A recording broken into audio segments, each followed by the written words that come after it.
En octubre de 1993, Rusia viviría un conflicto que acabaría con la etapa postsoviética. El entonces presidente Boris Yeltsin, harto de que el Congreso frene sus políticas de reformas económicas, decide su disolución con la intención de aprobar una nueva constitución que le dé más poder. El Parlamento rechaza este decreto y le destituye. Como medida de presión, los diputados se atrincheran en la sede del Parlamento. En la calle se suceden las protestas contra el gobierno. Finalmente, Yeltsin saca al ejército, reprime las revueltas callejeras y ordena tomar por la fuerza la Duma. En los enfrentamientos murieron casi 200 personas. Informe Semanal analizaba días después este asalto al Parlamento ruso. Dios está en los cielos, en la tierra un hombre fuerte, Yeltsin. Sin ahorro de reverencias, la televisión estatal respondía así al decreto de autogolpe, disolución del Parlamento e imposición de la administración presidencial directa. Se anunciaba el principio del fin de una lucha larga, estéril y tediosa, la de Yeltsin y el Parlamento.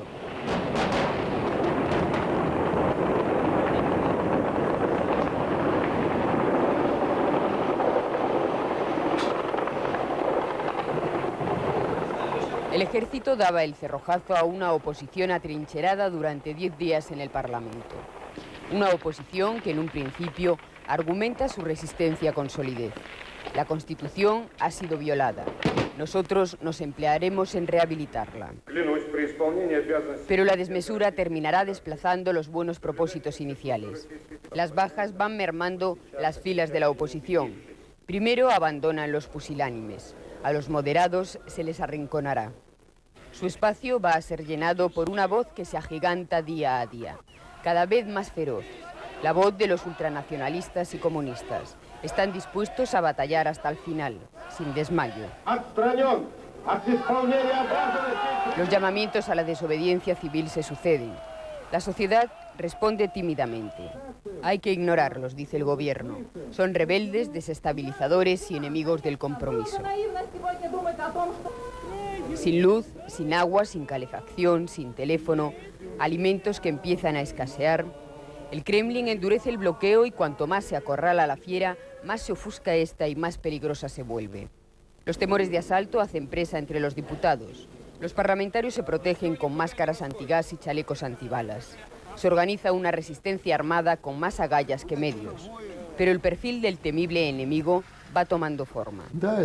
Es una vieja práctica estalinista, crear una imagen de enemigo del pueblo, peligroso y aborrecible. Rasgos óptimos para justificar su eliminación. Así se trabaja con la conciencia de masas, pero creo que Yeltsin no lo hace de forma premeditada, sino instintiva. Él también es parte de esa conciencia de masas, carece de una visión objetiva de las cosas. Podemos considerarlo un fenómeno de neuropatología política. Da miedo que la gente descubra que todo fue vana ilusión. No se sabe cómo reaccionarán cuando se enteren de que depositaron su confianza en alguien que no sabe lo que pasa. Con los sucesos temerarios del 2 y 3 de octubre, la oposición firma a Yeltsin el cheque en blanco de la intervención armada. Al principio son escaramuzas aisladas entre manifestantes y fuerzas del orden. Se erigen barricadas en las principales arterias de la ciudad. Se provocan pequeños incendios. Los ánimos se enardecen cada vez más y así hasta desembocar en una borrachera de violencia.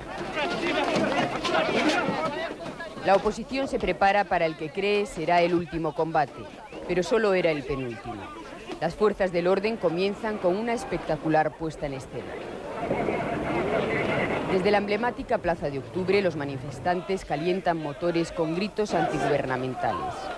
Vergüenza, vergüenza. Yeltsin a los tribunales. Pero de nada sirve enronquecer un día y otro. Se improvisan armas y defensas. Si un trolebús se avería, es confiscado como parapeto. La presencia de los efectivos de seguridad no pasa de ser intimidatoria. Se permite que la manifestación discurra, pero finalmente unos y otros acabarán enzarzados en batalla campal. Heridos en uno y otro bando, pero los manifestantes terminan desbordando a las fuerzas del orden. Algunos policías caen en manos de los activistas. Otros son abatidos por la multitud.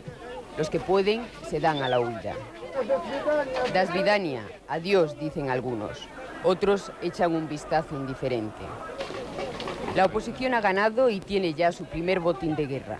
Cascos, porras y escudos abandonados por la policía en su fuga. Los imponentes guardianes del orden quedan a merced del gentío. Ya sin máscara se descubren jóvenes llorosos y asustadizos. Otros se agazapan en sus autobuses. Algunos manifestantes se desgañitan intentando serenar los ánimos y forman un cordón para proteger a los policías de los más furiosos que amenazan con lincharlos. La primera victoria se convierte en una borrachera de euforia. Van a por todas. El cordón policial en torno al Parlamento también se quiebra. Se barren todos los obstáculos y después de una semana el recinto de la Casa Blanca se convierte en zona franca. Para los del interior llegaban los refuerzos que esperaban. Ahora o nunca, y todos a una.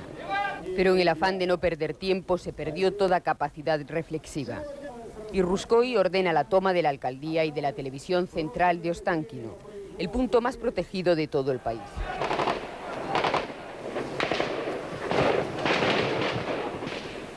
La resistencia es mínima, aunque empiezan a producirse los primeros heridos de bala por ambos lados. Los efectivos de seguridad vuelven a darse a la fuga ante el avance arrollador de los partidarios de la oposición. Lo que antes te sirvió a ti de defensa fortalece mi ataque. Y una vez más, numerosos policías jóvenes son detenidos y despojados de sus ropas. No falta quien se muestre comprensivo, y algunos reparten cigarros entre los prisioneros. Otros no tienen tiempo para contemplaciones. Se refuerzan las entradas al edificio y la alcaldía cae como una fruta madura. Una vez en el interior, se consolida la conquista. Se revisan los despachos, se destruye, se detiene a algunos funcionarios, entre ellos un adjunto del alcalde, y se bromea fanfarronamente.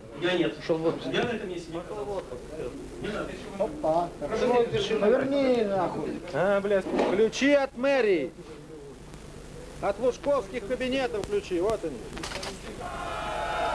Se iza la bandera roja que oculta todo el arco iris de una oposición que va desde el centro derecha al centro izquierda. Parece así que solo hubiera radicales y violentos. Мы взяли эту проклятую мэрию! И никогда на нашей земле не будет больше ни мэров, ни пэров, ни сэров, ни херов!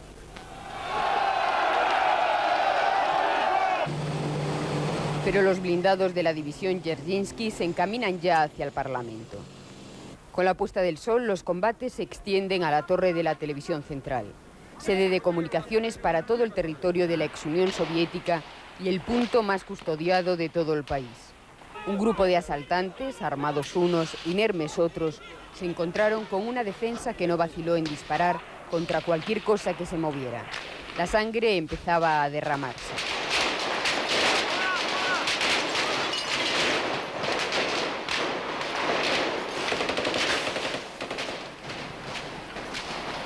Luego una noche tensa y crispada.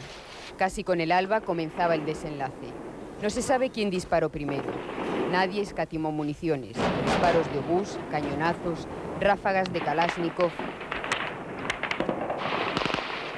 Hay muertos y heridos por docenas. Empiezan a producirse las primeras rendiciones y le seguirán otras. Los líderes del Parlamento son arrestados por las fuerzas del orden. Ruskoi, Khasbulatov y el general Makashov. Todos sanos y salvos. Ruskoi, ex vicepresidente del gobierno ruso, había afirmado repetidas veces que no saldría vivo del edificio. Prefiero morir como un hombre a vivir como un cabrón. Traducción literal de sus palabras. Ahora todos ellos están en prisión. Su carrera política puede darse por acabada. Su futuro personal depende de la justicia. Su actuación no solo fue torpe, posiblemente también criminal. De momento es difícil establecer su culpabilidad o inocencia. En nuestro país, la vida va por una parte y la ley por otra. Incluso Yeltsin no ocultó que su decreto era contrario a la Constitución y a la legalidad social. La historia nos presenta ahora una paradoja. Ruskoi y Khasbulatov eran los principales acusadores contra los golpistas de agosto del 91. Ahora serán los acusados, y los crímenes que pueden imputárseles convertirán en una travesura el golpe contra Gorbachov.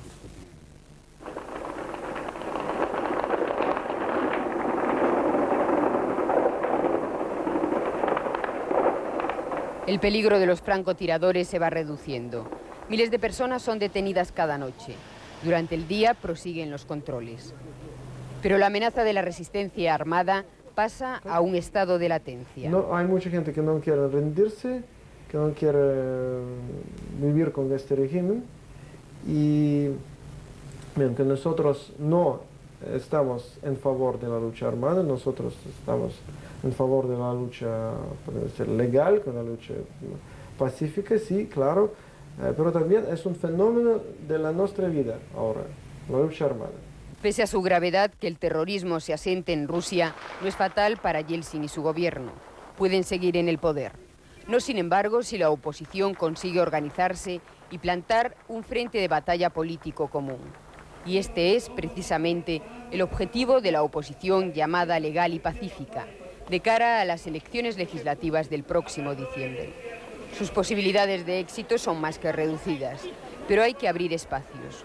Los partidos y movimientos políticos más radicales, unos 16, han sido prohibidos.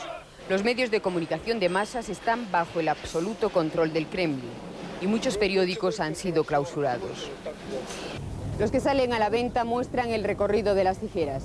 Espacios en blanco como este, con una sola palabra: censura. El gobierno afirma que solamente prohíbe aquellos artículos desestabilizadores, pero la etiqueta de desestabilizador puede ampliarse a informaciones que, por ejemplo, hablan simplemente de industrias contaminantes en Moscú. Purgas y depuraciones contra todo lo que incomoda. Incluso el pasado. Lenin se queda sin guardia de honor. Yeltsin ha vuelto a vencer, pero esta vez sin los laureles de su victoria frente a los golpistas de agosto del 91. Se han perdido cerca de 200 vidas. Se ha disparado contra un parlamento que es algo más que un mero edificio de ladrillo. Parte de la voluntad popular yace entre sus escombros y sobre ellos construye Yeltsin su nuevo orden. Inquieta saber si será verdaderamente democrático o tendente a perpetuar su autoridad y prevenir cualquier intento de que surja una oposición seria.